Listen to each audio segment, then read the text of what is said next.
আসসালামু আলাইকুম। কেমন আছেন সবাই? আজকে আমি বানাবো পাটিসাপটা পিঠা। তো এখানে আমি দুধ নিয়েছি কিছু। দুধের মধ্যে দিয়ে দিলাম চালের গুঁড়ি, খেজুরের গুড় আর এখানে গরম মসলা। এখানে আছে লং, দারচিনি, তেজপাতা, এলাচ। তারপরে আমি একটু নাড়া দিলাম। দিয়ে এখন দিয়ে দেবো নারিকেল। তারপরে স্বাদমতো লবণ দিয়ে নাড়াচাড়া করে আমি এখন এটাকে চুলায় বসিয়ে দেব। তো এখন আমি চুলাটা ধরিয়ে দিয়ে চুলার উপর বসিয়ে দিলাম। যতক্ষণ না হবে ততক্ষণ নাড়তেই থাকতে হবে। তো নাড়তে নাড়তে আমাদের খিরসাটা হয়ে গেছে। এটা পাটিসাপটার খিরসা বানালাম। যখন দেখবেন যে ঘন হয়ে গেছে তখন বুঝবেন যে খিরসাটা হয়ে গেছে।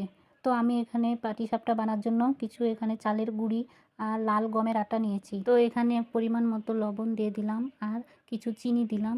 পাটিসাপটার ব্যাটারে কিছু চিনি অ্যাড করতে হয়, তাহলে পিঠাটা ভালো হয়। তো আমি নাড়াচাড়া করে এখন ব্যাটার তৈরি করে নিলাম। এখানে পানি পরিমাণ মতো আস্তে আস্তে করে দিয়ে ব্যাটারটা তৈরি করে নিলাম। দেখেন যখন এরকম একটু হালকা ঘন থাকবে তখন ব্যাটারটা মনে করবেন হয়ে গেছে।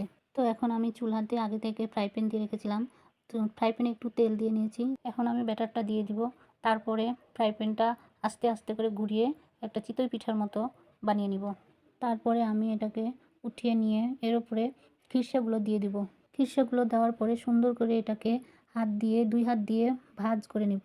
তো দেখেন কি সুন্দর পিঠা তৈরি হয়ে গেল। তো আমার পিঠা তৈরি করা আপনাদের কেমন লেগেছে অবশ্যই আমাকে কমেন্ট করে জানাবেন। তো আজ এ পর্যন্তই। ভালো থাকেন সবাই, সুস্থ থাকেন, আমাদের জন্য দোয়া করবেন। আল্লাহ হাফেজ।